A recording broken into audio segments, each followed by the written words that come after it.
Indiana councilman is feeling that heat from his community after his home was allegedly targeted this week. Look at that. Indianapolis Councilman Ron Gibson's front door hit with 13 bullets with a note on his doorstep reading "No data center." So I'd like to welcome in that Councilman Ron Gibson. Councilman, thank you so much for giving us some of your time. The photos certainly are disturbing. We know police were called to your home yesterday morning. Walk us through what happened. How and when did you discover what was at your front door? Well, thank you very much for having me. I guess I want to first start out, it's okay to disagree and have debates and express your opinion, but it's never okay to use violence to do or get your point across. In this case here, apparently we were asleep around midnight, after midnight, and I was awakened by the sound of glass crushing or something. But didn't realize at the time that my house had been shot up. I immediately got my young son back to sleep and checked the house out, and everything appeared to be secured other than the front storm door glass appeared to have been busted out. And I assumed that it must have been somebody that was opposing my support of the data center in my district. I kind of went on about the night and tried to go back to sleep, couldn't go back to sleep, but I didn't realize my house was shot up until I actually woke up and turned the lights on and saw that bullets came to my front door and through the dining room area where my son had been sitting earlier on Easter working on his Lego. It touched my heart, scared me to death, called the police, and FBI, IMPD, and Homeland Security have fully been engaged and very supportive of trying to make sure, get down to who may have caused this and making sure that my neighbors and I are safe. All right, so talk about this note that you say was left at the scene and what it has to do with this proposed $500 million data center there in your community.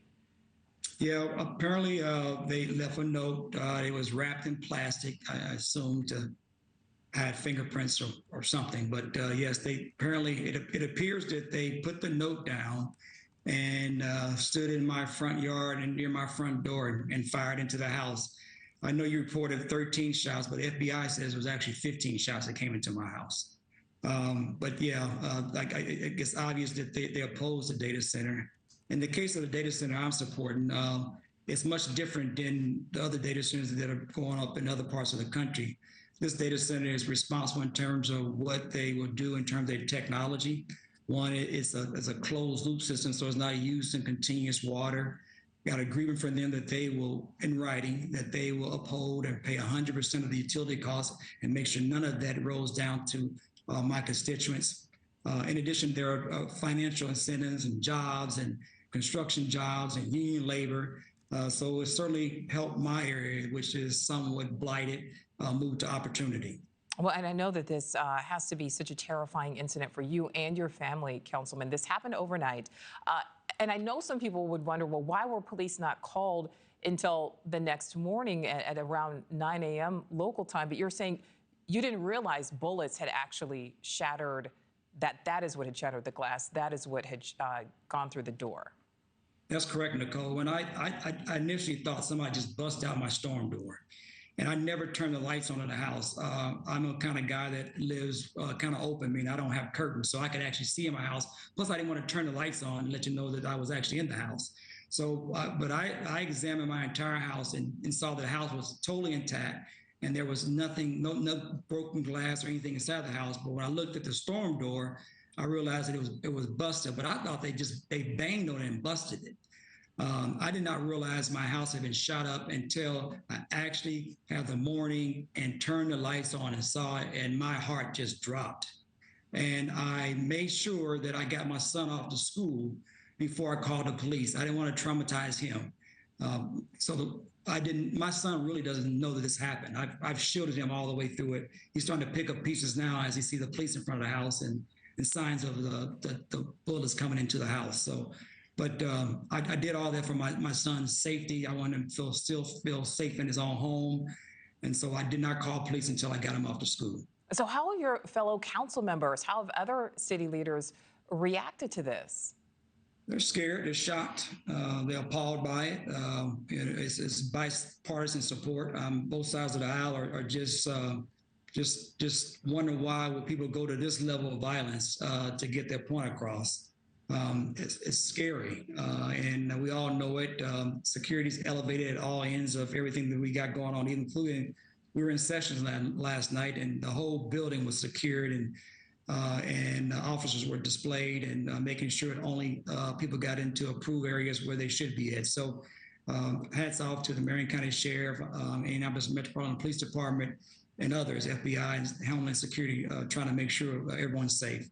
And Councilman, here at NewsNation, we've been covering this overall data center controversy for some time now. So I'd like to listen to what the president of the Missouri Farm Bureau, Garrett Hawkins, what he had to say. Big tech needs to pay attention to and respect the concerns of rural communities. They need to be protecting the resources, including energy and water. And 3, paying their way. Rural Americans shouldn't be footing the bill for higher energy costs due to data center expansion. All right, Councilman, so we know that there are a lot of people who feel exactly like the president of the Farm Bureau there. Is there a compromise to be found here somehow? Yeah, I think it's very clear. In my stance on the data center support, they're financially responsible. I have it in writing that they are going to uphold all the costs on utility costs. Well, none of that goes to my constituents. It's in writing and it's enforceable.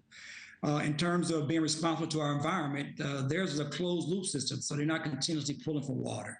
So I think the gentleman's correct. We must expect more for those who want to develop in our communities. And also, there should be additional investment beyond what they're trying to do. For instance, in my case, as they ask for additional help with their tax abatements, then I'm arguing and negotiating dollars to actually put back into the community for more affordable housing, more infrastructure improvement, to make sure they're adding to the quality of life so everyone benefits in the area. Well, Indiana Councilman Ron Gibson, thank you so much for your time, and certainly hope that this investigation will find whomever is responsible. Thank you for watching. Subscribe below and download our NewsNation app right now on your phone, and you will get fact-based, unbiased news for all Americans.